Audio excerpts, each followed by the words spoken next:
Dearly Father, Lord, we just thank you so much for all that you do for our city and for our people. And Father, I just thank you for the continued protection of the men and women who serve for the city of Canyon. Father, I also thank you for the continued protection for the citizens.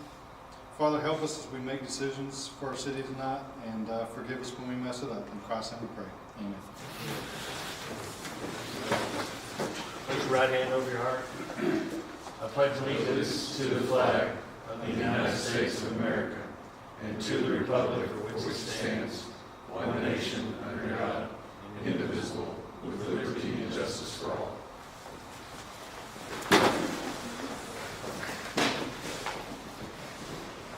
All right, that takes us to approval of the minutes of the meeting of February 16th, 2021.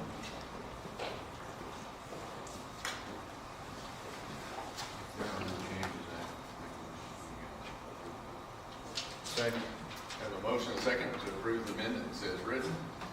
All in favor, signify by raising your right hand. Opposed, like sign. The motion passes. That takes us to item number 5, public comments from interested citizens. And Joe, I think you wanted to lead us off here. Yes, sir. First off, I'd like to introduce Chris Enriquez. He's our new Assistant Director of Public Works. He's right there. Chris, did you want to say anything? Introduce yourself. Very happy to be here and serve in the capacity that I did, so looking forward to working with you all. Needless to say, we're very excited to have Chris alongside. Look forward to having you here. Got a few other attaboys to give out. First one, Gretchen late last week, heard from Ms. Thompson, and she reached out and just presented of how much our city staff does and how much our elected officials do to make this community what it is. Very, very kind words to speak about our staff in general and all the operations of Canyon. So it was very kind of all the things she said. I responded to her late this weekend, but just giving an attaboy. You know, being in a community that didn't lose power, didn't have a lot of water failure like a lot of the state of Texas, and she just said how thankful she was that she lives in such a great community like Canyon, Texas. So I wanted to pass that comment on. Additionally, there was a sewer break this weekend, actually yesterday. John Poole's crew was Johnny on the spot to get out there. And Ms. Romiker called and visited with me earlier today and just said how thankful she was, how professional our sewer crew was getting out there, getting that stop fixed about in the dark on top of it. It took about an hour and a half, but she just gave high accolades to the sewer crew and what they did last night to get her back up and going. So I wanted to give an attaboy to John Poole and his crew and the Public Works Department for their efforts there. The big one in the room is the winter storm event we had. So I hadn't seen y'all really since that time. Obviously, y'all can see of the outfall for the rest of the state of Texas, but I think the city of Canyon and their staff and our partners in the electric and gas industry really stepped up to the table to do what we needed to do for this community.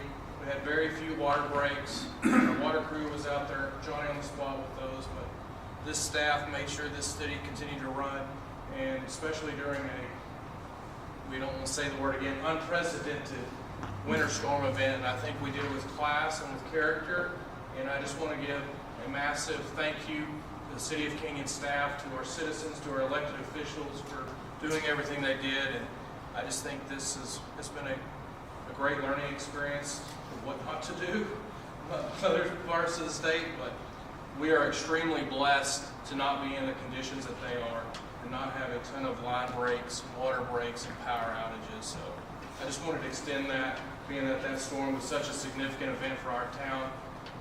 Everything just went great, and you wouldn't think otherwise, Mr. Mayor, and that's why we do what we do. And Joe, I think too, kudos to, it's a big deal for the schools to close for 3 extra days in a row, and just questions funding, but kids need to be in school, and really some hard decisions were made during that time, but we will never know how close we got to being like the rest of the state, and with that possibility, whether that's electrical, but even worse, gas outages that would have had people frozen out for possibly days, to where we would have had the same conditions as downstate. So I think this, kudos to Joe, City of Canyon, City of Amarillo, for closing down too, and some businesses that delayed opening, but especially our schools. I think a big kudo there, and citizens as a whole too, who could serve. So we're in a whole lot better place than a lot of those folks downstate. So we appreciate it, and I chuckle for that. But sympathies go out to them. It was an unprecedented event. Read that it's likely to be the most expensive natural disaster ever in the state of Texas, and wonderful we didn't get hit as hard. So, That's all I have, Mr. Mayor. all right. Thank you. Anybody else sign in, Christian? No, sir. Next item number 6, consider and take appropriate action on update of Governor Greg Abbott's executive orders directed at slowing the spread of COVID-19 in the state of Texas. Joe? Thank you, Mr. Mayor. Right now, we're plummeting in our active cases, which is a great thing. I think we're 46 today. And so we're at 46 active cases in 79015, which is incredible. The success story of the vaccine hub in Amarillo is still going strong. I personally have gotten both vaccines. They're still chucking along. I don't think we've gotten a lot more in town, and so we've not really got much more supply in town as we have followed that timeline. But we're still getting more in Amarillo, and they're still administering that at the Civic Center. So we're still encouraging people that do qualify for 1A and 1B to go there. We have not heard any updates. I don't know if anybody else has on when they're going to release the next ones. And so I know I'm getting lots of those questions. Yeah, I did talk to Casey Stoughton today, just to kind of get an update, and she actually, I think, sits on a committee of 12 folks that helped come up with that, but she didn't have any idea at this point when it goes down that road. So one thing I did visit with her about, thought, just to really put the schools on solid footing, it'd sure be nice to have teachers in the next group, and I think that is part of what she'll advocate for too. So another pretty cool, a couple of numbers she gave me. There are 51,118 first vaccinations that have been given so far, and 24,900 second doses. So really starting to put a dent in percentage population-wise. Another really cool number, I think it's public, but CISD tracks what their known active cases are, and as of this weekend, they had 0. So those are good numbers. Mayor, could you please repeat that second number of how many second shots have been given? It was 24,900 second doses. Thank you. Joe, anything else? No, sir. Hopefully we're on our way out of this. So I know, hindsight, we haven't talked to the chamber yet, but I think we're all eyeballing, hoping that 4th of July is on the horizon for Canyon, Texas. And I know as things continue to open up, that's what we're looking forward to that point. So we are still making permits, have COVID-19 plans. Those have been pretty good. We've had one that was going to be a significant event. That is on hold right now. But right now we're approving runs around 500 people at the most. And most of those are outside. And so that's kind of what's been our rule. That'll change. Mayor and I have been discussing that. That'll probably change as things open up and our cases continue to drop. But it's kind of a moving target still. All right, thank you.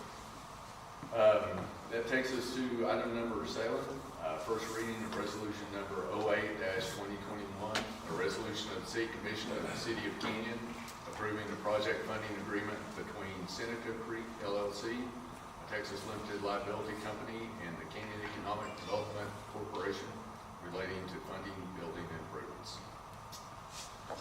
Here I am.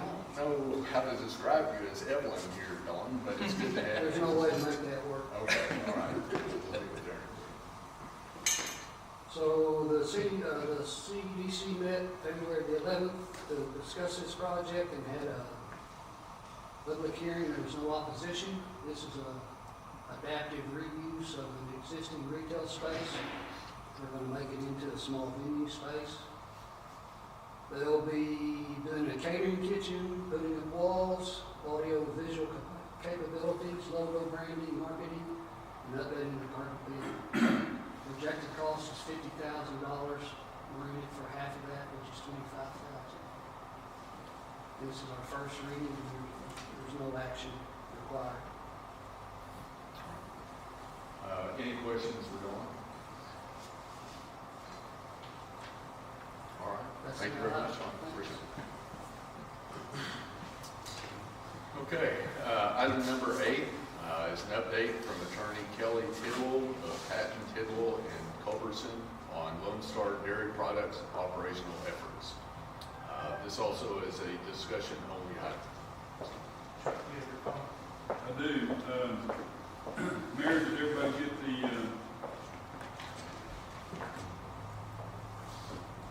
letter that Kelly wrote in the packet concerning update of the program for ADI? Yes. We do have Kelly available by telephone. Just hooking him up right now.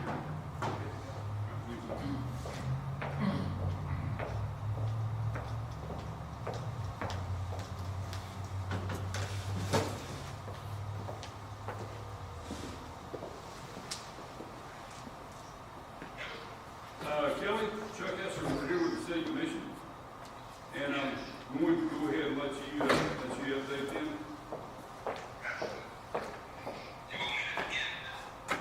Hang on, Kelly, give me a sec. Let me look it up too. Gotta get you Bluetooth in real quick. No. Can you hear me? You there, Kelly? Can you hear me? I am. Okay, I can hear you fine. Everybody else, can everybody else hear Kelly? Okay. All right, Kelly, we're in open session right now, so we're more than happy to turn it over to you, and that everybody has received the information that you sent to Chuck and I. Okay, great. Well, first, let me just say I apologize for not being there in person, and I appreciate the opportunity to let me do this remotely. If any person feels like this is not adequate, I will make every effort to be at the next meeting in person to address any other concerns. I had some personal family issues come up, and so I'm in College Station today. I'm happy to tell you that we have exercised and have in place an aftercare service agreement with ADI. And I've outlined that in my letter to Chuck. That is in place. And I know that this is something that I think Chuck and Joe Price and Dr. Ripley all wanted to see. We think it is the best safeguard that we could additionally implement at this point. I don't know if you want me to review each of the points, or if you have questions you'd prefer me to answer to save time, but I'm happy to proceed however you like. So, Park Field Look Commission, you'll see the points that were highlighted by Mr. Tidwell. ADI is the environmental consultant for Lone Star, and so they have been working on that. Some of the conversations that Kelly had with Chuck Hester and I indicated that the initial draft of the ADI service contract, they wanted it to be more robust than their usual service agreement. And I know Kelly and his team have worked hard to get that in place, which has been solidified now. Ultimately, they were trying to improve their wastewater treatment through the ADI practice of how it needs to be done. And ADI is coming out how frequently, Kelly? They will come out quarterly after the commissioning for actual on-site visits. The strength of this document or agreement, Joe, is that we will be live with them with updates daily regarding alkalinity, temperature, BOD, things of that nature, so that they can access that data at any given time. And they are to review that data daily during the week. And so I want to highlight a point to that is, so ADI does not have people sitting in their office on the weekend. However, that data is still live, and if something comes up over the weekend, they can have a person go to their website and access that data. So they will be reviewing the data constantly. And it's important, I think, to point out to commissioners that this data is intended to give the plant and ADI sort of advanced warnings. So by looking at trends and things of that nature, you should see problems beginning to develop in sufficient amount of time to stop them. Now, that's not to say, someone couldn't have a big dump, but you're going to see that early.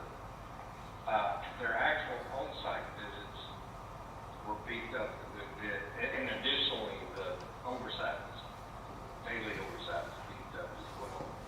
But they're on site 2 to 3 days per quarter.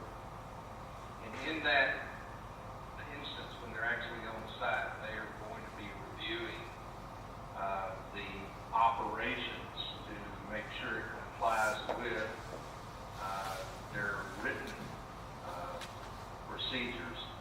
They will also be analyzing and reviewing Lone Star's analytical procedures and their testing techniques and things of that nature.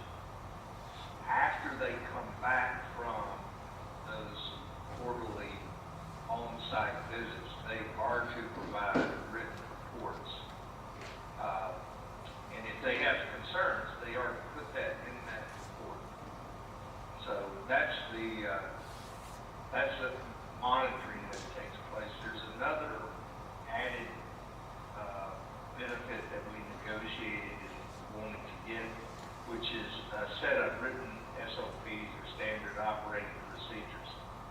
ADI has a very detailed operations manual, and what we asked them to do is, why don't you summarize and make it a little more concise for the operators, so it's something that they could, easily carry around.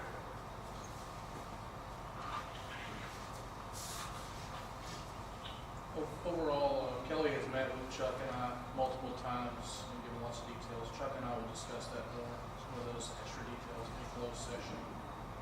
But overall, I think the big thing that Kelly came away with and talked to Chuck and I is they needed to improve that data stream to make sure that they're meeting those operating procedures with ADI. And I know that's probably Kelly's number one response back to the Lone Star Dairy Board was that they needed to increase that data transmission to ADI and just do it in their own books. So, and he touched a bit on that. Kelly, any other aspects you want to talk about or anything that you might want to report back from the Lone Star Board?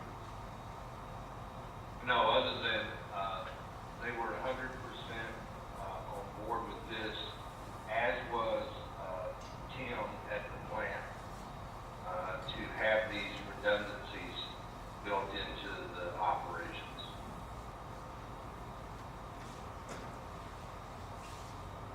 Commission, does anybody have any questions for myself, Chuck, or Mr. Tidwell. I think that's it, Kelly. I think they're deer in the headlights right now. They're good. So Okay. We do appreciate your efforts, and yeah, certainly we saw the gravity of getting this done right, and so appreciate the direction you go. You're more than welcome, and I wish we'd have done it beforehand, as to y'all, so. the one fact that Kelly told me, and we had a long conversation with him, is that Lone Star Dairy, their board, is doing all this to hopefully prevent us, from having a quick turn off, which, we shut the plant down. And so these are the efforts they're trying to take to do everything they can to prevent that from happening again. Is that fair to say, Kelly? That is very fair to say, and we want to have that kind of dialogue so that, because a sudden shutdown is in fact a very much a train wreck for the plant, and I understand where you guys are coming from. And the other part as well is, Dr. Ripley, I believe, thinks ADI knows what they're doing. Many of their monitoring protocols really stem from some of the things he developed early on in his life. So, he said something that I think we took to heart, which was something that he had said to the city, which was, he can make no prediction as to the long-term commitment and diligence of the facility management and staff operating the system. And we want to hopefully make him feel better. And so, for all of those reasons, we did that. Thank you, Kelly. We appreciate you chiming in with us today. You bet. Thank y'all very much. Take care. All right.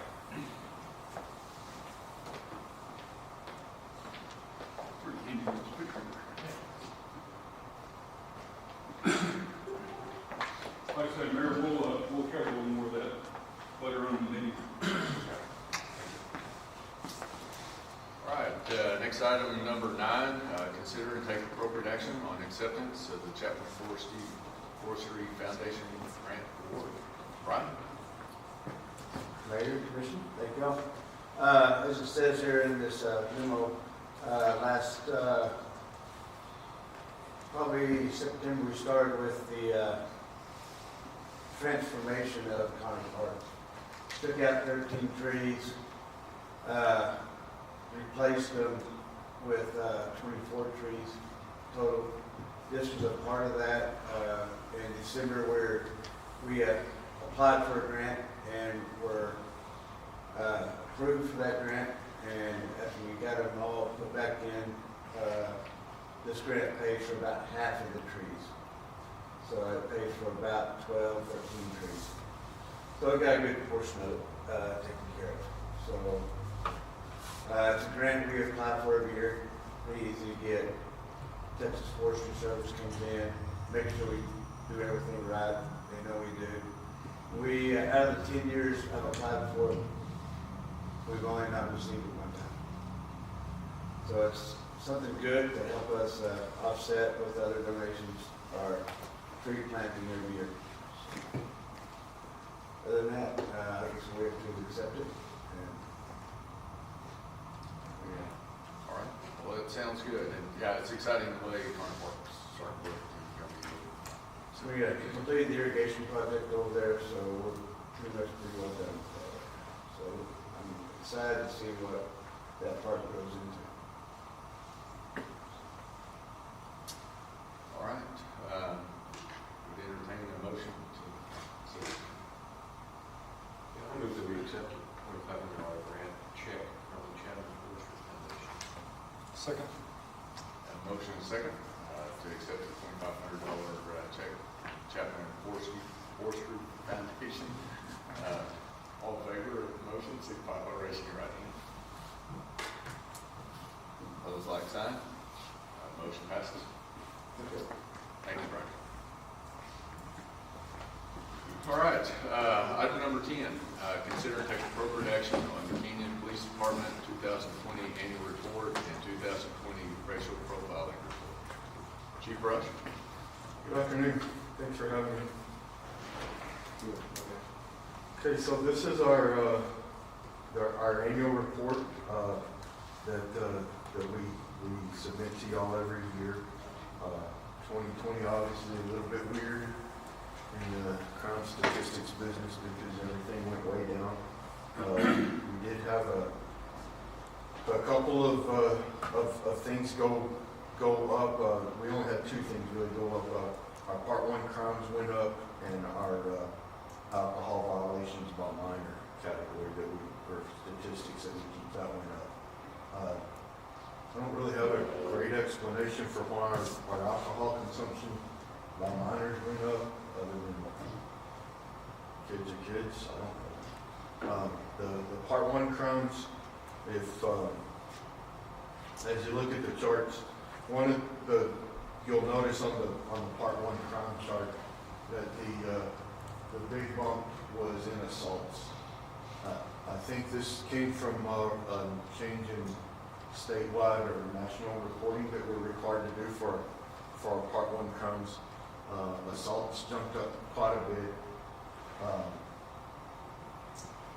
because in the past only aggravated assaults were reported, which is serious bodily injury or a weapon, something like that. Whereas now all assaults are reported.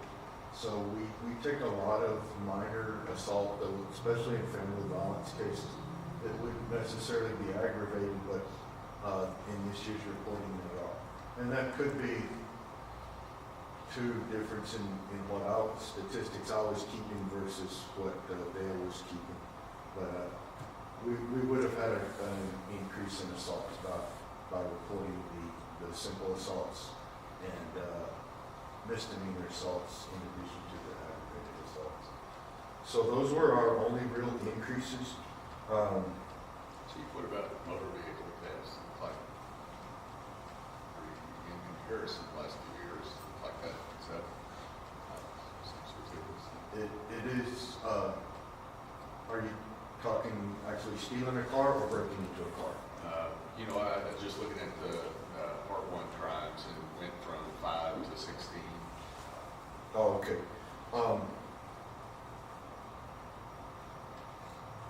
Sorry. So that, yes, sir, that is stolen vehicles. And I'm sorry I didn't catch that had gone up. I don't have a real good reason for that either.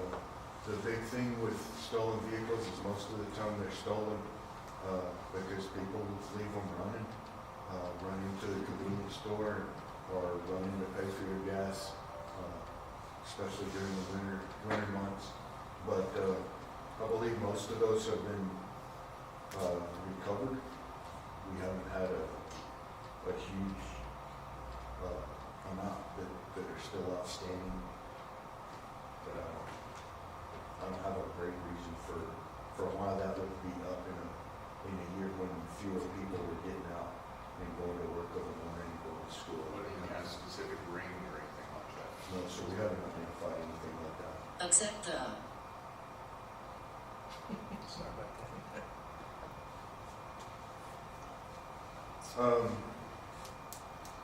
And the only other thing in the charts really that I was going to point out was in the animal control. You'll notice that our in the wild animals chart it shows 105 skunks. We have a skunk problem, and skunks carry a lot of rabies. It's always bad news. There's not much we can do about it. This doesn't count the skunks that get trapped or euthanized at the golf course because they kind of take care of that themselves. They don't call our animal control officer for that. But that's just something to be aware of, that it seems to be that there are more skunks in town. I don't know what to do about that. So the next thing is the racial profiling report. We had a total of 2,448 stops this year. The difference in reporting on the racial profiling report versus the citations that are in the annual crime report is in the annual crime report, those are just tickets. Those are tickets that you have to go to court for and plead guilty or not guilty. The racial profiling report is all stops. Anytime we stop a car at pedestrian, we're reporting that stop. So that's going to be the difference in those numbers, quite a big difference. Our stops seem to be pretty consistent. I don't see any signs of racial profiling. We've had no complaints this year against an officer for racial profiling or accusations of racial profiling. You'll notice that this report, this is the first year that this report is in this format. T-Cole changed the reporting for this year and requires the ethnicity breakdown in every category that's reported. So there's Alaskan Native, American Indian, Asian, Pacific Islander, Black, White, Hispanic, Latino in every category that we're reporting in. You'll also notice on the racial profiling report that beside each number is a statistical number. And that's what they've titled the comparative analysis. The TCO, which is the Texas Commission on Law Enforcement, they're our governing agency out of Austin, or our regulatory agency out of Austin, sorry. They now require that comparative analysis also be in the racial profiling report. Our records management system prints this report that puts them both together. Texas Commission on Law Enforcement requires 2 reports. Both of those have been submitted by the March 1st deadline as required by law. So that's kind of it. Everything I have on those 2 reports in a nutshell. You will the big things that people generally ask about on a racial profiling report is if we are stopping or having contact with a minority group more so than anyone else, and we're not. We are not using physical force in most of our stops. We only had 1 stop that required physical force, resulting in bodily injury. If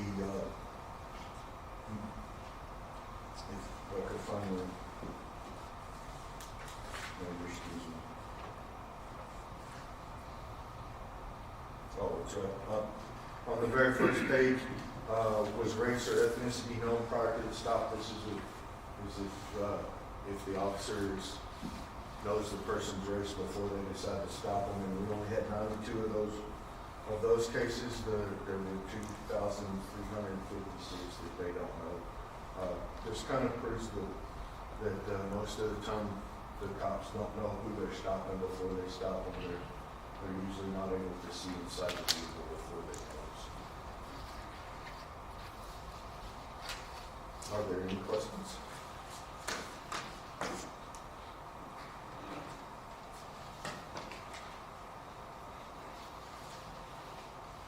Mr. Mayor, I move we accept the Police Department 2020 annual report and 2020 racial profiling report. Second. Have a motion and second to accept the 2020 report. Any further questions for the chief?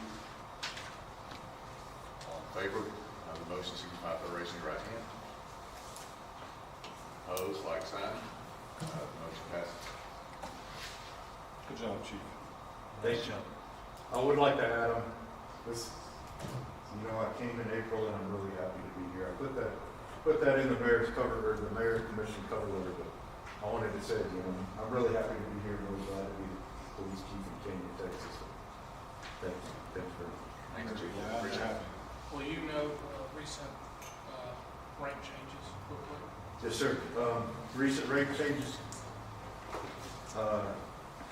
With Captain Resendez leaving, we were able to redo a little bit of our structure in the department. We're still gonna hire a captain, but haven't hired one yet. We're gonna bring them in from the outside, because Joe and I are looking for someone with a strong administrative background, somebody to help with our recognition program, the reporting and the things that we have to do. So we're gonna look for that person outside the department. Inside the department, we were able to create a second lieutenant spot. If any of you know Chris Marvel, he's been with the department for several years. He was promoted to lieutenant. He will be our patrol lieutenant. Matt Coggins, who's been with the department for a number of years and is still with the department, he's our administrative lieutenant. He's in charge of our detectives and our school resource officers. Both of those lieutenants will have different administrative tasks that they have to do and take care of, which is, since we've had both of them in place, it's been a great help. Today we promoted Ricky Cash to sergeant. He'll be our new patrol sergeant for one of our 3 shift sergeants. And Michael Romero was promoted to corporal. So he'll be a patrol corporal who also acts as a supervisor when the sergeant's not there. Both those guys are good guys. We're super happy to have them. Really hard choice on the corporals. We have some good people who are ready to step up and be supervisors. We're hoping to keep them for a number of years. Great man and good picks. We're super happy.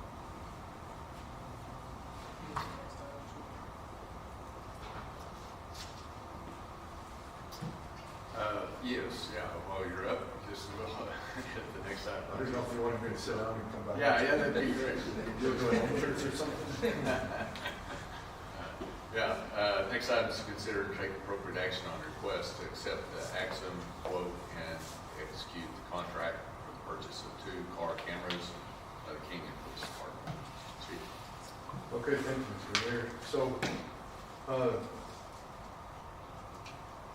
in the past budget that we accepted that y'all approved, we were able to purchase and sign a contract with Axon Corporation, or Axon Incorporated, for new body cameras and new tasers. The body cameras and tasers are awesome. We really appreciate y'all allowing us to do that. We have, with the body camera system, we have unlimited video storage data. The tasers and the body cameras work together. We have the officers have a little thing that's mounted to their holster now that came with that program. Anytime they draw their gun, it sets off the body camera and anybody's body camera that's near them. The same with the taser. If the taser's turned on, anybody within a certain radius, it activates all the body cameras. The website that we use with the body camera system, evidence.com, allows for, like I said, it's unlimited storage, and we can view up to 4 cameras at once, and they're all 4 synced, so that it'll tell you if each camera, if the next officer coming on scene is a minute behind the first officer, it'll tell you that camera's going to start in 1 minute, and it'll count down.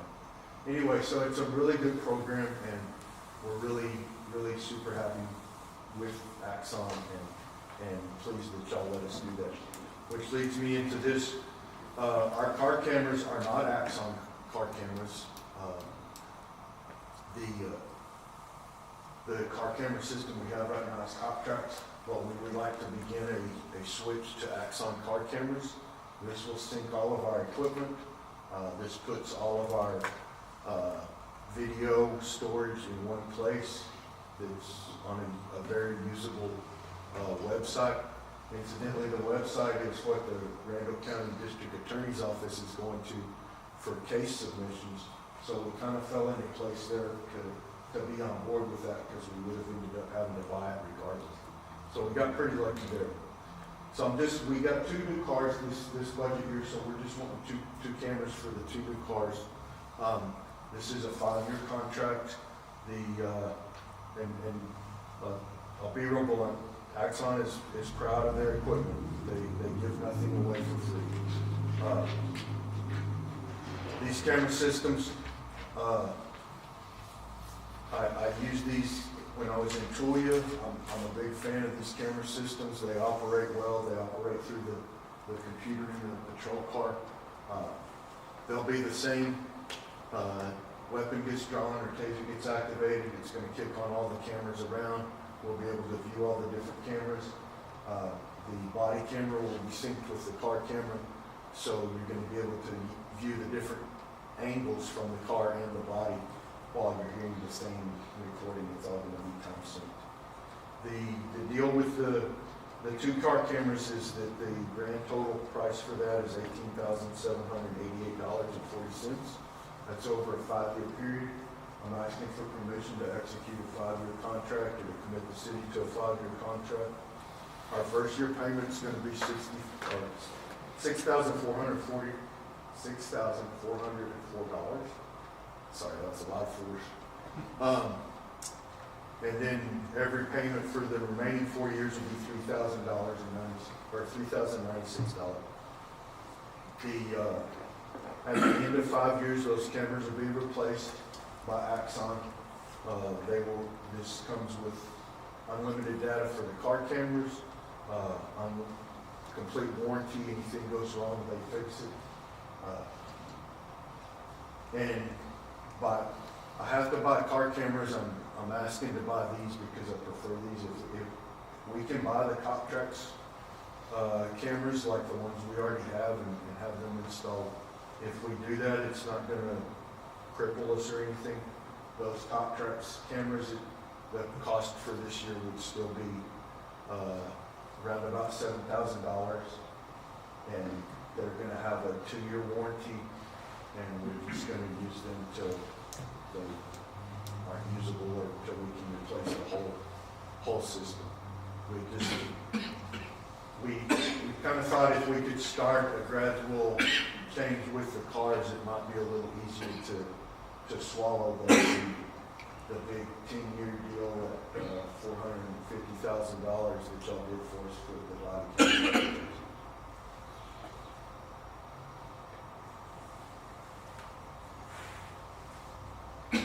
Mr. Mayor, I'm going to authorize the Canyon Police Department to accept the Axon quote and execute the contract with Axon Enterprise Incorporated.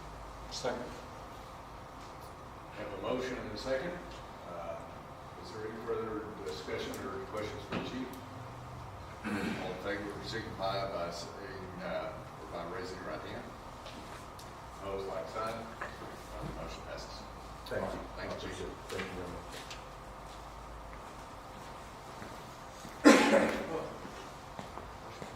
Sorry.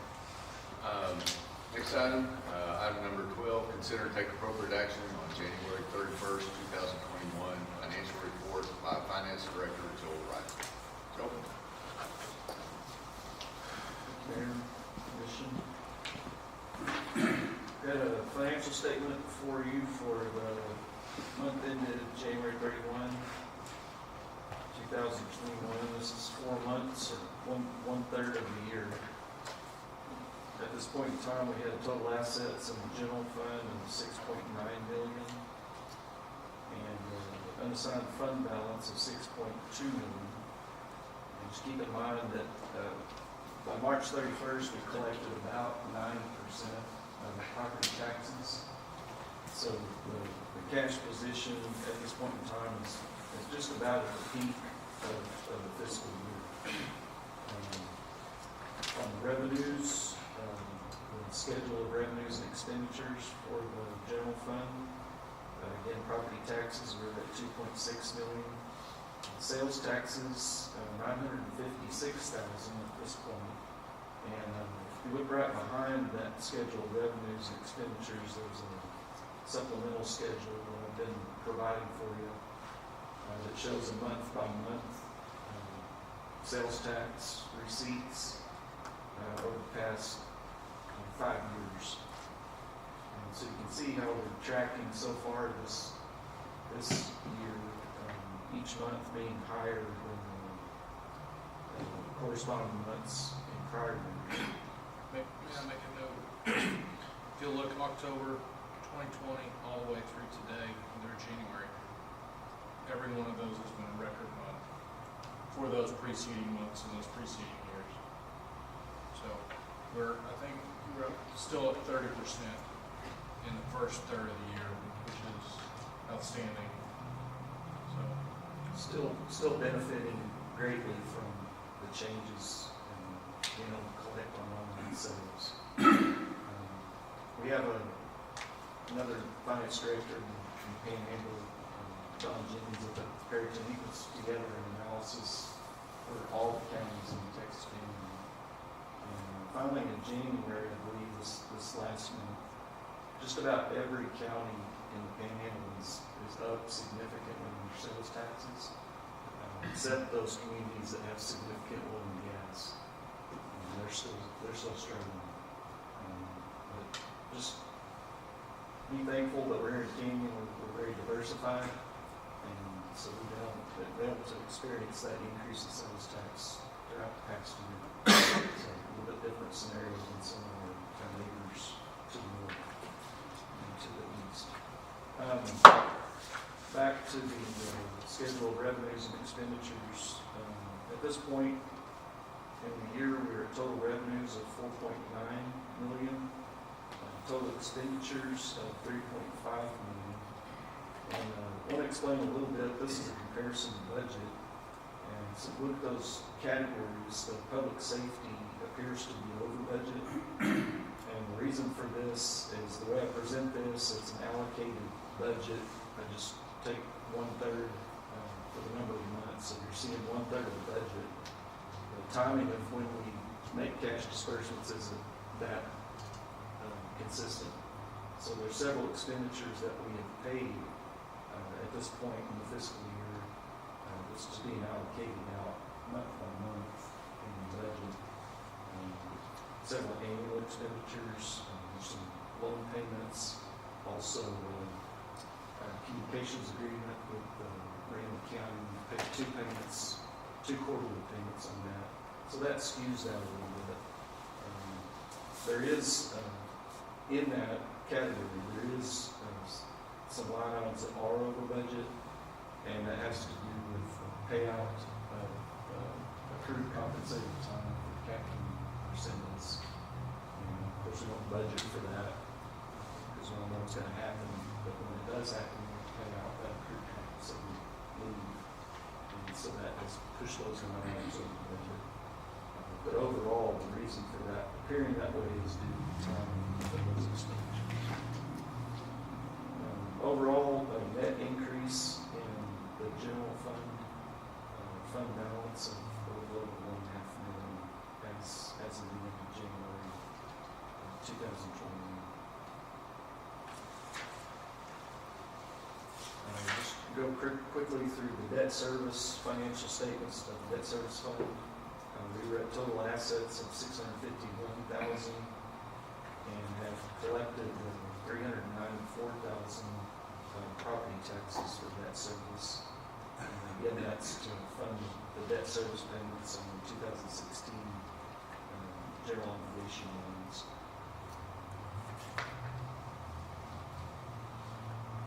Looking at the balance sheet for the water and sewer fund. We have total current assets of $5.8 million. Net position, overall net position $41,239,000. Of that, what I've got here is $6.5 million unrestricted. A portion of that is actually should be a couple of lines up in that capital assets, invested in capital assets. I don't generally make that reclassification until we get that at the conclusion of the financial statement audit. And so I will be reclassifying part of that $6.5 million up to that line item for investing in capital assets. We're actually probably, I think, about $2.5 million on unrestricted. And we'll see that here in a minute when we look at the cash position.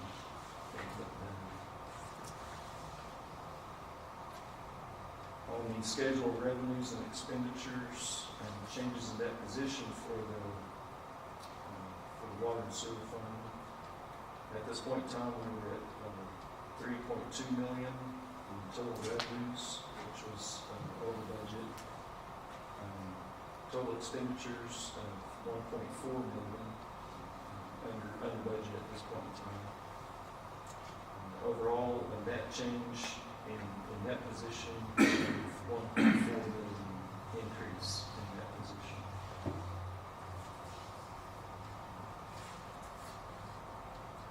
And our golf fund, balance sheet, total assets, total current assets of $317,000.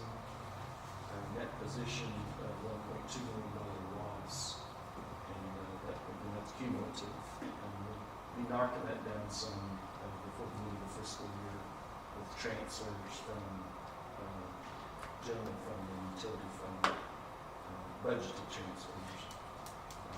So that's about where it has been since we cleaned that up at the end of September. And then golf fund is also on the schedule of revenues and expenditures with total revenues of $251,000, total operating expenses of $477,000, and net loss at this point in time of $226,000.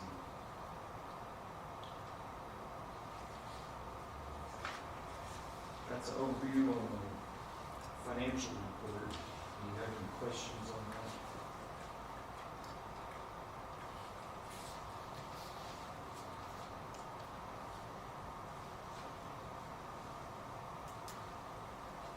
We'll go ahead and kind of give you an update related to this. We have completed at least the field work portion of the financial statement audit, the financial statements as of September 30. That's currently going through our auditor's review process, and we're planning to present that completed report to you for acceptance on the next agenda, the March 15th meeting. No significant findings thus far, anticipating unexpected from that. That's all I have on the financial report.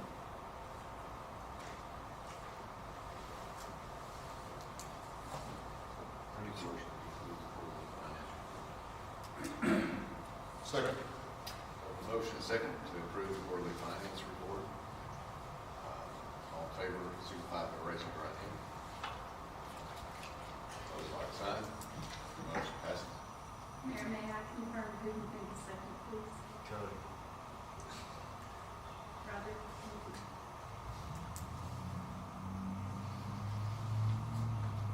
All right.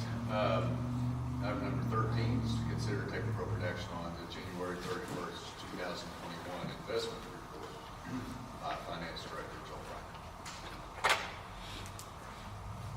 Okay, just to remind you, this is kind of a two-part report. The first part is the schedule of cash and cash equivalents, so you can see pretty much exactly where we're at cash-wise as of January 31st. General fund, we had just under $4 million in cash and investments. Our investments are in CDs and insured cash sweep accounts. None of that receiving very much of an interest rate at all, unfortunately. But you can see the interest rate there. Debt service fund, $651,000. That's about the highest that'll be any time every year before we pay down debt payments, which we have done in February. We did that. Water and sewer fund, we had $4.2 million in cash and investments, and $272,000 in restricted cash, and that's the very last piece of what's left of the 2012 certificates of obligation. And that'll be disappearing pretty quick with the Fifth Avenue water line project. The golf fund had a little over $100,000, and the capital equipment fund still has $415,000 for some budgeted capital additions that have not yet been purchased. So it total cash and cash equivalents was $9,700,000 at this point in time.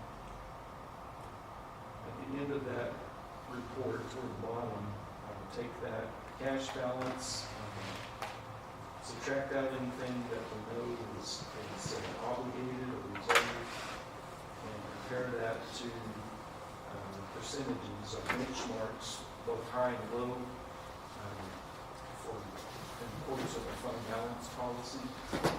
So for the general fund, 25% is our minimum, 35% is our maximum. And again, that's a percentage of our operating budget for the year. So at that point in time, we have 3.9 million in available cash. And so we're in the upper end of that minimum and maximum target. We're pretty close to the maximum side. Keep in mind though, that's because we've collected 90% of the property taxes at this point in time. Utility fund, we're about right in the middle. Low end is 1.3 million, and the high end is just under 2.3 million. Our actual available cash is at 1.7 million. That could be a little higher depending on how we interpret accumulated cash that we have for the surcharge. 1.1 million Lone Star accumulated surcharge. But needless to say, we're in good shape in accordance with our fund balance policy at this point in time. The second piece of this report has to do with our secured cash deposits. This report shows our actual cash balance in the bank at the end of the month. Our total bank deposits were a little over $10,176,000. The bank had pledged $10 million, they pledged securities with a market value of $10,811,000. So our cash deposits are more than adequately secured by the bank in accordance with our depository contract with them.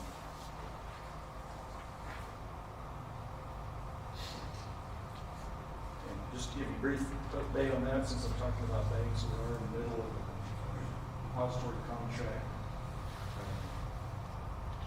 When we put out for requests for proposals, we're required to do that this year. And if you recall, we hired value consultants.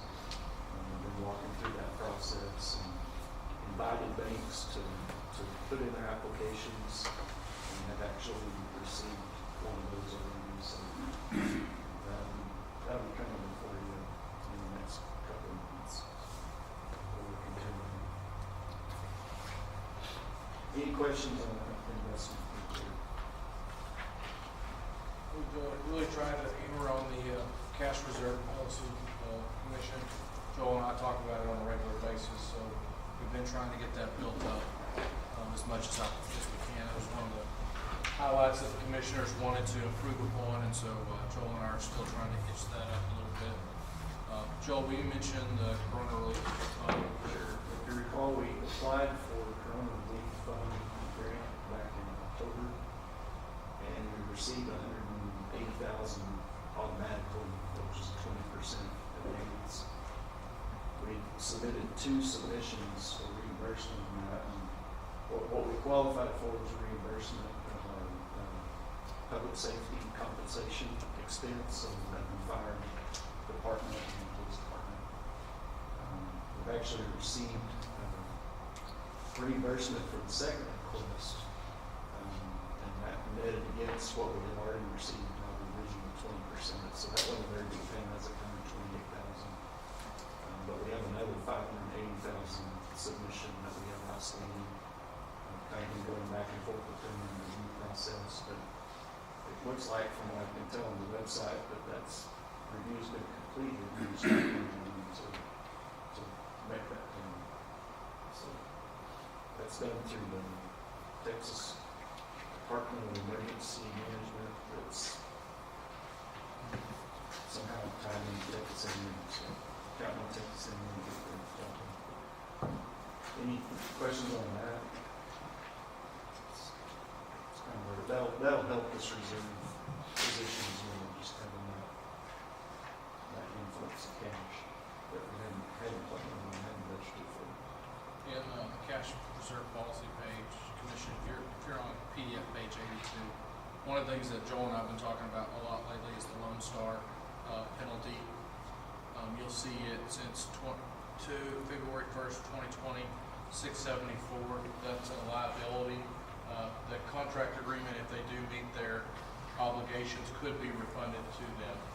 So I have been discussing that with them. Dan has scheduled a meeting with them actually tomorrow, I think, or this week, to start having those conversations. So that contract with them is officially ends in August, early August. And they have to have a 90-day clean window, and so we're discussing those details now. So in our side, we're thinking that 674 that you'll see right there in parentheses possibly could go back to them. So and that's why we've inched it out. Do you want to mention the surcharge and what your financial opinion is of those? Sure. I don't know if you're looking at the. We're on page PDF 82, the commission, if you're If you following. look at the balance sheet of the water and sewer fund, There it is. Go back. that is, no, keep going backwards. Oh, yeah, keep going. Back to the financial report. Oh, pardon? I'm sorry. Couple more. One more. There. Okay, so what Joe's talking about is that top line, that contingent liability is 456 at January 31. That is what we owe on the contingency, that they finish their project and everything runs clean. That's where it was at the January 31. We pay that back to Lone Star in accordance with that agreement. Down to the bottom, if you scroll down a little bit, Richard, right there. At this point in time, I had this classified as restricted, and this is the sewer surcharge that we charge. We bill Lone Star just about every month. I think they had 1 month recently where they were below the threshold, so we didn't charge the surcharge. But if I'm not mistaken, that surcharge has been charged and collected just about their operations. So we've segregated that now from generally accepted accounting principles. I don't believe that qualifies as restriction. I talked with the auditor about that even just today. Because it is our code of ordinances that determines that we collect that. And the code of ordinance really doesn't specify that has to be used for a restricted purpose. Restriction for generally accepted accounting principles generally has to do with the restriction from outside us. Debt service. Debt service. Right, or a grant, a federal regulation, or state regulation. This isn't that nature. So we can choose how we spend that 1.1 million. So that's going to change. When you get the audited financial, that will actually be, you'll see that in unrestricted. At this point in time, when I prepared these, I was still operating on the opinion that it was restricted. I changed my mind. Discuss that with the auditor. He's in agreement that it's not an outside restriction. So that makes our financial position a lot better to know that's not restricted. We've got that available to use as needed. That's all I have. Great job. Thank you. Mr. Mayor, Mayor, if I recommendation. Joel is correct. December surcharge was the first month, and it was 0 since they went online in May of 27. And then January is roughly about, I think it's somewhere around $4,000. So that bigger reactor they got out there is trying to do its job the best they can. They've had some temperature issues and stuff like that. But we've seen the surcharge come way down these last couple of months. Sort of on land on both sides. Exactly. Surcharge is only charged on DODs and TSS. TSS. it's only for those two factors, if they're in violation on those two factors. One thing I might throw out, it's hit me, and I think just kind of as we put a specific reserve policy in there and looking at it like this each month, how cyclical it is. I don't think it had hit me until kind of looking at it, okay, right now, it looks really, those numbers look pretty good. We're on the high side of it, but then that cyclical through the years is from property taxes. That'll, property taxes kind of taper off, and that's generally when our months are getting warmer and the water's starting to flow a little more, so you see the water revenue go back up. So overall, it equalizes a little bit, but definitely this is our highest peak cash position.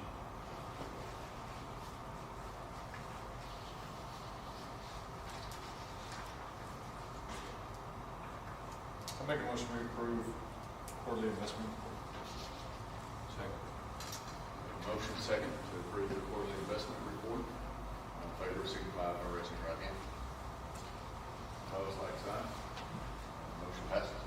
All right. Thank you, Joel. Appreciate it. I'm going to say approve for enterprise.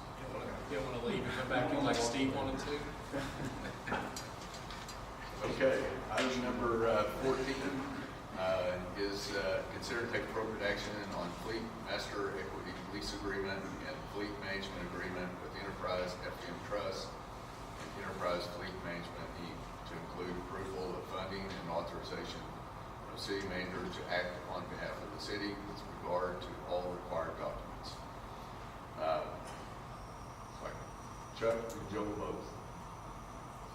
Do you want to lead off on this? Deputy, we looked at this, I think, last meeting, and there are some documents in your agenda packet that have to do with the fleet management program offered by Enterprise, and it looks like that it's narrowed down to, at this point, maybe police department vehicles and supervisors' vehicles being included in the fleet program. Heavy equipment and other vehicles will continue to be purchased through the capital accounts. And so I believe Joe and I talked about this afternoon, and I think we're gonna limit it to those two areas for right now. And I think the mayor talked to possibly some representative of Enterprise about residual values and that type of thing. So that's kind of where we are right now. Joel can speak to the numbers a little bit better than I can. We had a meeting with a representative from Enterprise 2 weeks ago with Mayor and Commissioner Lyons, and just kind of visited with them a little bit more, had him show us a little bit more detail. And then after kind of talking through this, we felt like it might be better to not go all in on our whole vehicle fleet, but take this approach of the police department, patrol vehicles, and then also our department head vehicles.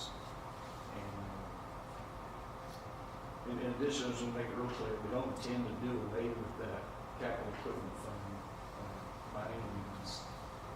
But we'll continue to use that for all other vehicles and then all the heavy equipment as we have in the past several years.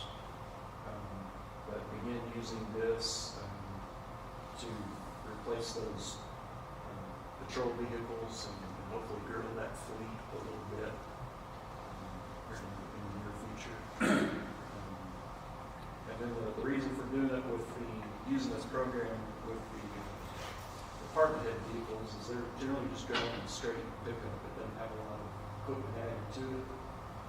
And one of the benefits of this is that Enterprise can take advantage of being able to turn vehicles pretty frequently and taking advantage of manufacturing incentives each year, and we might switch back and forth between Chevrolet and Ford in order to get that done. And if we don't have to take those toolboxes and much equipment off the vehicle, they can turn those pretty quick in order to take advantage of these Again, one of the main advantages of this program is that we use them for service of fleet management.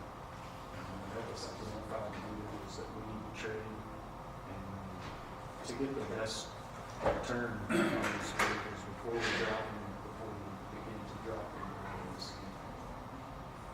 So we felt like this would be a good meeting point for getting into the program and to use it, but not being totally bound to it for all of the vehicles. In hindsight, no actions to be taken. We're going to go ahead and revisit with Enterprise and try just middle ground on this. And we'll look at this coming year, which will be in the next several weeks of looking at police vehicles and then director head vehicles as well as possible superintendents. And so the four that have been put up here, I appreciate staff allowing us to go through this. We'll go ahead and just purchase those out. So the four that we proposed. So we'll go back to direct staff to go ahead and go through their channels of getting those purchased. And then this next year, we'll probably more than likely have more than 2 patrol vehicles submitted. It'll probably be 3 or 4 going into the next year, as well as looking at our current stock of superintendent level up vehicles.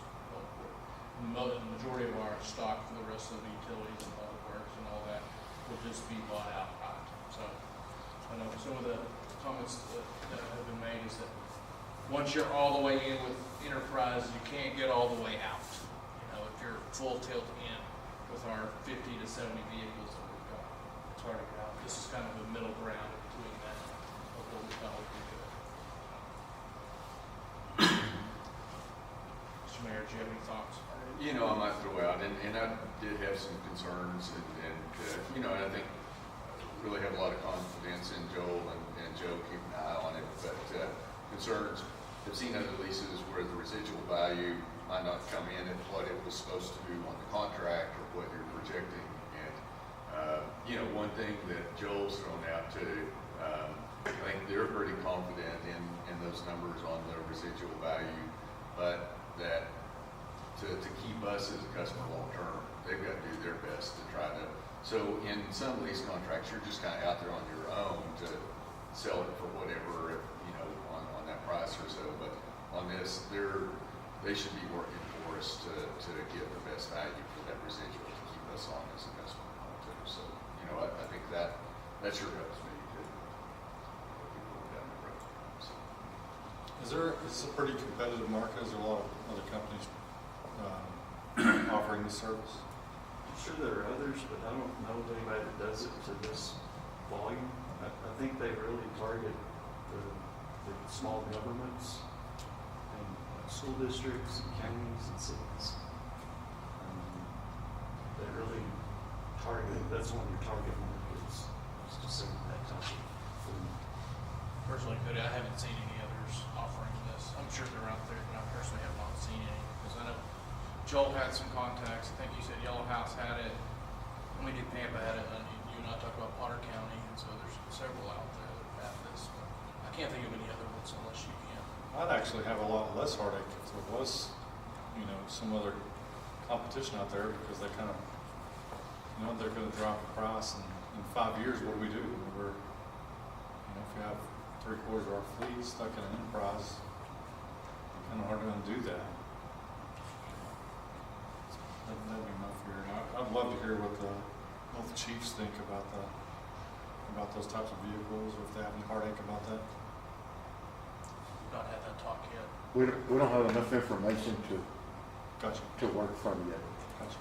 We've had one preliminary information discussion about expanding the fleet as a whole, but we've not really gone through this. Gotcha.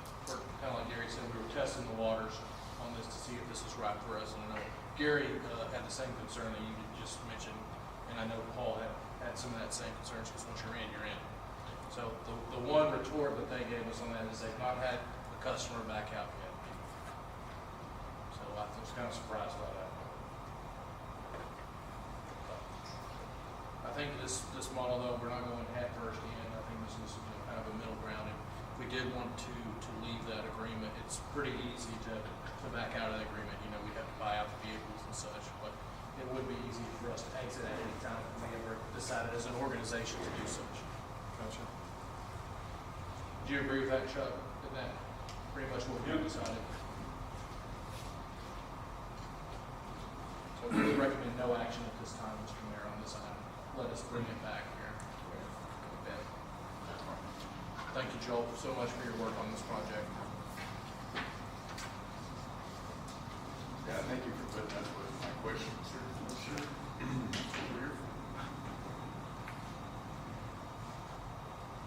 Okay, that then takes us to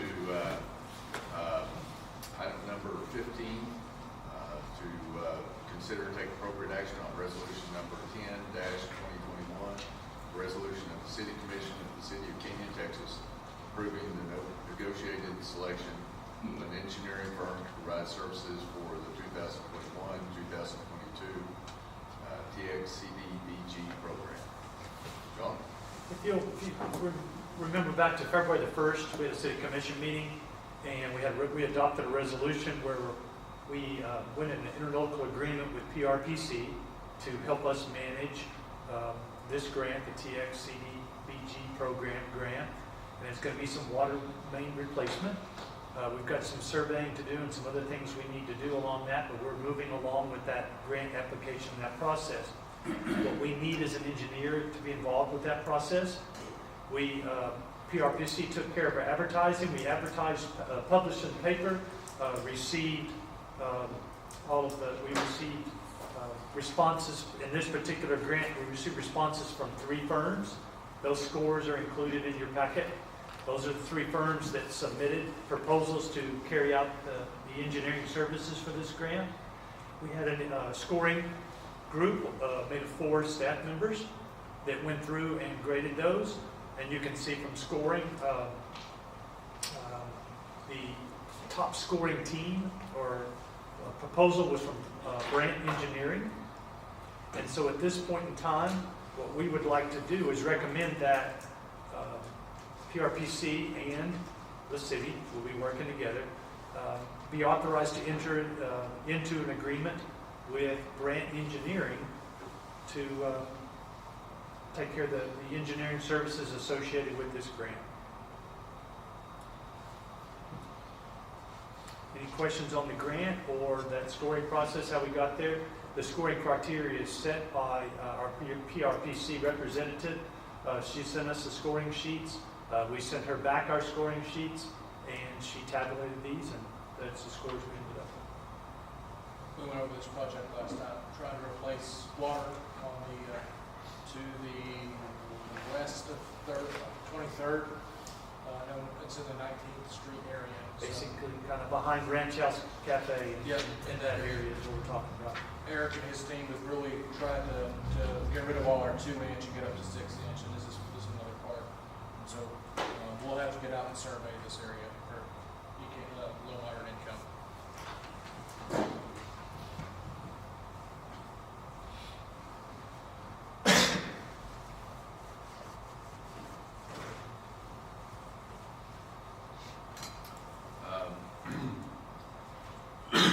Excuse me, so we need a motion though to approve the resolution. Mr. Mayor, I move to adopt resolution 10-2021, a resolution selecting Brant Engineering to provide engineering services for the City of Canyon's participation in the TXCDBG program, and hereby authorize the mayor and the city manager to execute any and all documents to effectuate said engineering services contract. And I can honestly say that's probably the first time I've ever said effectuate. So for all you brainiacs, there you go. Have a second? Second. We have a motion and second. Any further discussion? All in favor of the motion, signify by raising your right hand. Opposed, like sign.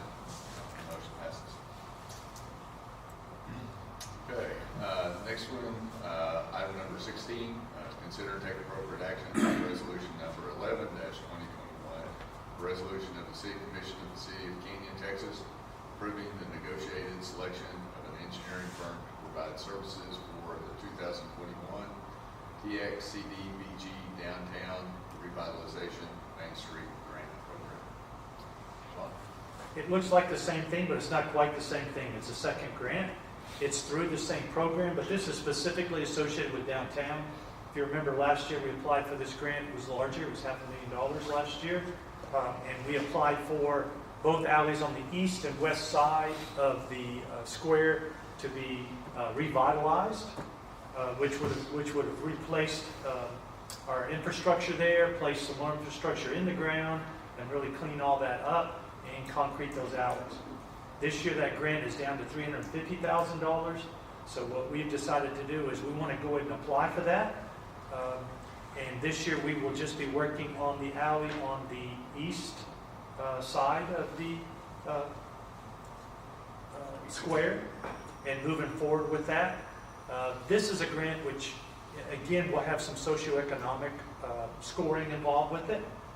It's worth our effort to apply for it. We never know if we'll get it. We didn't get it last year. Maybe we'll have a shot at it this year. Once again, we received scoring criteria from PRPC and our representative there. We had 4 firms that submitted on this proposal, slightly different work to be done. So we didn't get. We added another firm that jumped in on this one. Once again, we use that scoring criteria, and you can see the scoring there. And based upon the scoring, again, for that 4-member selection committee, Brand Engineering was the highest ranked firm in that process. So staff would recommend the selection of Brand Engineering to move forward and provide the engineering services, the preliminary engineering services, and then if we receive the grant, the final engineering services for this project.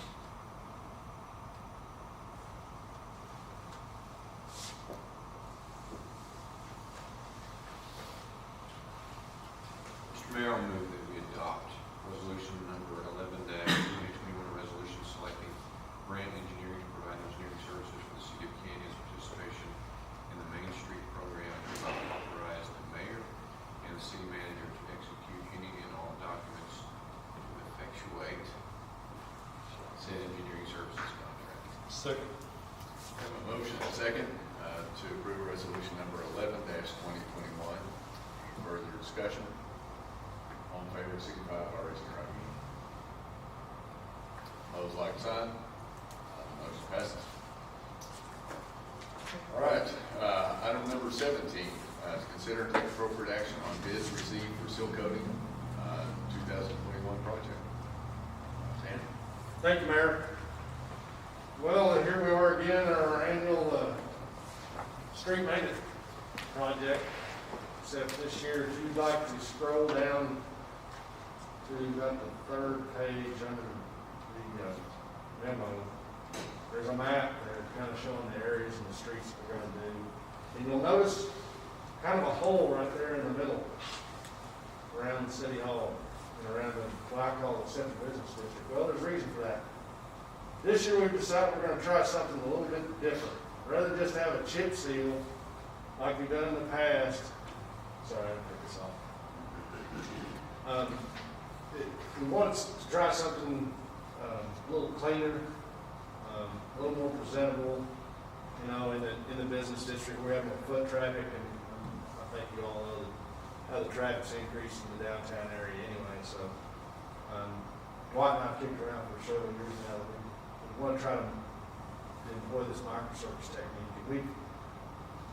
It's always been just a matter of how much can you do for what you have budgeted. So, also, being more expensive as it is, it's going to probably increase our program as far as the overall program. We'll probably extend our program out another year, probably a 9-year program to cover the town. But fortunately, in the last 10 years or so, we've had the weather to the point that our streets are really in pretty good shape. So we thought we've been trying to do this type of different project for several years now. I thought this would be a good time, especially since we're down in the downtown area. So that's why you're only seeing a project that's only 51,000 square yards. It's about half the total amount of the overall project. The low bid was submitted by Freeman Paving out of Vernon at $2.54 a square yard. It's about an 8% increase over what we saw last year, which is kind of expected. There's the same contractor from last year too. Same contractor from last year. We've worked with Freeman in the past. I think I said 3 out of the last 5 years or something like that. Maybe it's 2 out of the last 5. But we've worked with them before. We're confident in their work. You've seen the work they've done. So anyway, if we do that with the budget that we have at 375, that'll leave us a little. We're hoping that when we get to the microsurface portion of the project, which will be bid actually later this week, next week, that we'll have around $240,000 left over to use for that. Well, we will have that kind of money. We're hoping it'll come in around 210, 215, something like that. Dan, will you give the commission just a synopsis of what microservice is? Yeah, I'm sorry, I meant to do that. Microsurfacing is a real thin, it has a real, it's a real thin coating of a real fine aggregate that goes with it. What it actually is, they spray a layer of emulsified asphalt on the surface first, and then it's actually a combination process. Everything is mixed in a truck where the fine aggregate, the emulsion, and also has a small percentage of cement, of dry stuff, of powdered cement in it actually. So when it all goes down at once, it goes down very thin. It seals the cracks just as effective as a seal coat would. But you don't have that. You don't have that larger aggregate. You don't have the loose rock. You don't have everything else, all the other problems, if you want to call it that, associated with chip seal. So that was the main reason for doing what we're doing in the downtown area. Like I said, we're hoping that, and we're hoping we'll have enough money left over for the rest of the budget to do what we can with the microsurface. We're hoping it comes in about, I'll say we have 245, we have 245,000 left in the budget, so we're hoping it'll come in around 210 or 215, so we should have some. If it comes in like that, we might expand the project a little bit. So, that's about it. We recommend the award go to Freeman and $120,778. I have a dumb question. What's it say? Why not 2nd and 15th Street? Why not 2nd Avenue and 15th Street?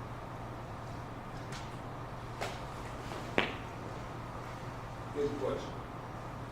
Because 2nd is not fun to drive sometimes. I see what you're saying, Mr. Jones. I cannot speak to why that is not included. We will include that all the way to the road. That's typically part of this project, so. But 2nd Avenue, you probably won't.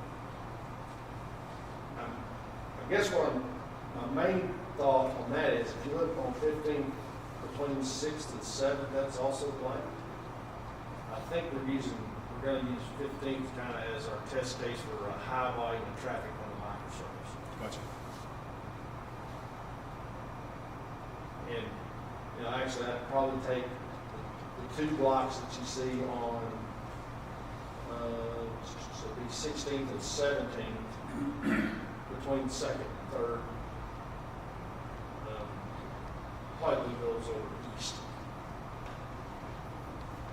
Gotcha. And we can move the stuff. So you're not 100% sure what they're going to be like on a high volume road? We've seen what Amarillo's done. They've gone to something very similar to this and tried 3 or 4 different variations of this on their large project. That's actually why we're waiting to bid this, because their project bids next week, or I'm sorry, later this week. And so next week we're going to wait and see what their bid looks like on their microsurface. So they've tried 2 or 3 other different types of the same kind of treatments, with just small variations in aggregate size or different emulsion or stuff like that. And we've gone and looked at most of their work that they did last year. And really, there's another type of seal that I really like a lot better, but it's probably $1 a square yard more expensive than even a microsurface. Because they come back at the end and they actually fog seal, they actually spray it again after the fact. They come back about 2 weeks later and spray it again. And that looks to be performing really well, but I don't know if it's worth $1 a square yard. So we're just for now seeing as though this is kind of our first foray off into something a little bit different. We're just going to start with a microservice and see how it goes. We're not saying it's the end all or anything like that, but it's kind of more of an experiment thing. So I do think you'll get questions about that. Because the second is pretty rough. we wanted to try it on some higher traffic areas just to see how it would go.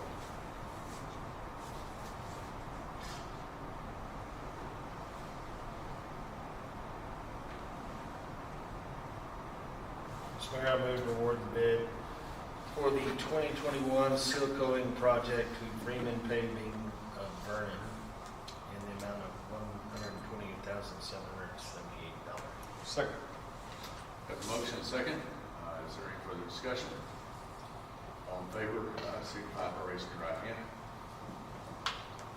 Opposed, like sign. Motion passes. Thank you. We'll be back next month to look for the microservices. Thank you. Thank you. Okay, item number 18. Is consider to take appropriate action on resolution number 09-2021, a resolution of the City of Canyon suspending the effective date of Southwestern Public Services Company's proposed increase in rates as allowed by statute, declaring temporary rates, authorizing the city's continued participation with other cities in the Alliance of Excel Municipalities, to direct the activities of lawyers and consultants, authorizing the hiring of attorneys and consultants, authorizing intervention and participation in related rate proceedings, and requiring reimbursement of reasonable legal and consultant expenses. Jeff? Can you repeat that, sir? Yeah, we'll repeat that right quick. This is a rate case we have with SBS Excel. Has no shape or fashion to do with the recent storm event, so I want to clear that up. This has been going on for some time. Ultimately, they have a $143 million increase to the base rate, which is about 23%. These have to be based on test years, and you can see in the memo of when their test years are, going from January 2020 to December 31st of 2020. As of right now, the Accent Board, which I serve on, we're recommending suspension of this, so our attorneys and consultants can verify that their numbers are accurate and consistent. You'll see the second page in there. I've got a chart there with the rate classes. Our municipality falls under a large municipal service, but also in small municipal service counts we have. So it's all dependent on kilowatts and our load. So you can see there's quite a bit of increase there. And as well, we have street lighting there. So those are the base rate increases across the board. Large scale service school, 45%. Quite a bit of a jump, and so that they're going for. And ultimately, that's the goal right now is for our consultants. Freddie Herrera is our attorney on this. He represents all the assorted cities. You know, we're in there with Pampa, Borger, Amarillo. All of us are in there together, and so they will go through and make sure that everything is correct and that Excel has properly put those numbers in accurately. So right now, that's what we're waiting on. So we ask for the suspension of this for those consultants and attorneys to do that such work. As well, just so y'all know, those attorneys' fees are represented in this, and those are paid back ultimately through the ratepayers. But those do not come out of the city of King. So at this time, if anybody has any questions, I'd be happy to answer any of those. But ultimately, we're looking at it just a rate case, a suspension for this, so we can continue to look into this. pretty big increase, just so we're for the record. I was gonna try a so move. So move. Second. Have a motion and a second to approve resolution number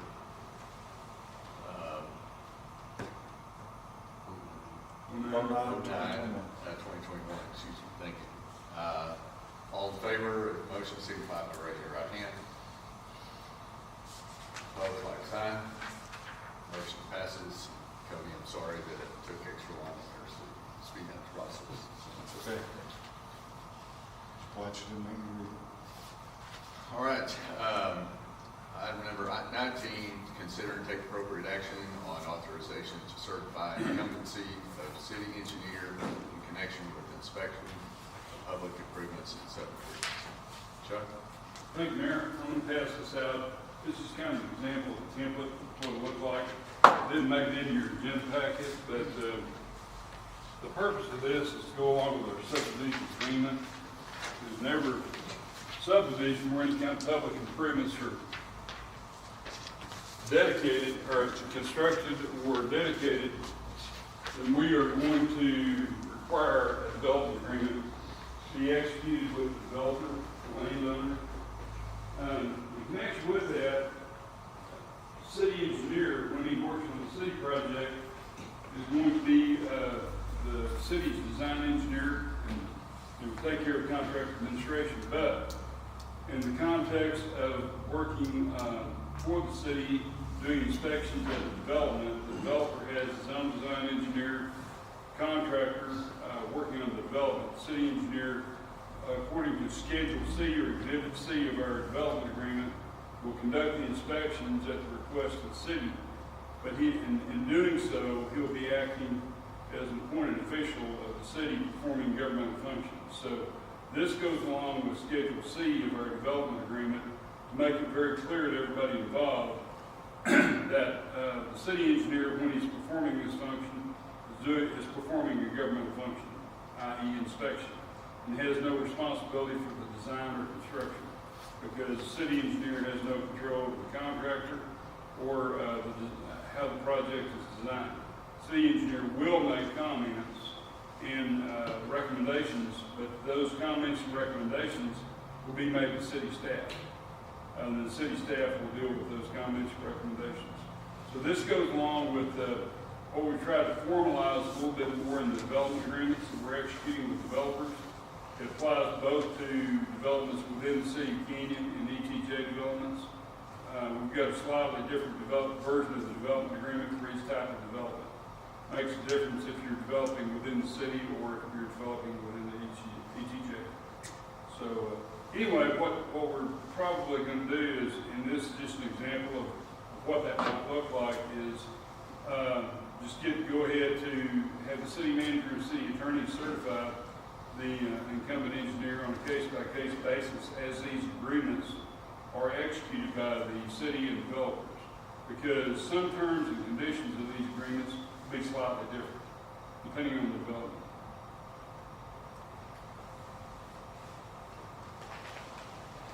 And that's it in a nutshell. I'll be glad to answer any questions. Very similar to what our counterpart up north does. Their city engineering department performs that function, especially in the ETJ. They go out and inspect, make sure everything's right. And so that's where it's a little different in this regard. So kind of what Chuck said. Trying to delineate between what the design bid aspect of what Brain Engineers does versus a governmental functionality of this. Especially since we are going to start doing inspections in the ETJ and moving forward, this will be important in that regards.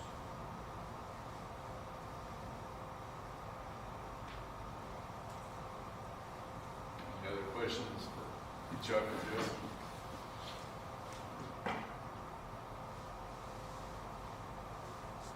Mr. Mayor, I move to approve the authorization of certificate of incumbency. Man, it's big words. Of the city engineer and to authorize the city manager as the signatory on behalf of the city. I'll second. Have a motion and a second. All in favor of the motion, signify by raising your right hand.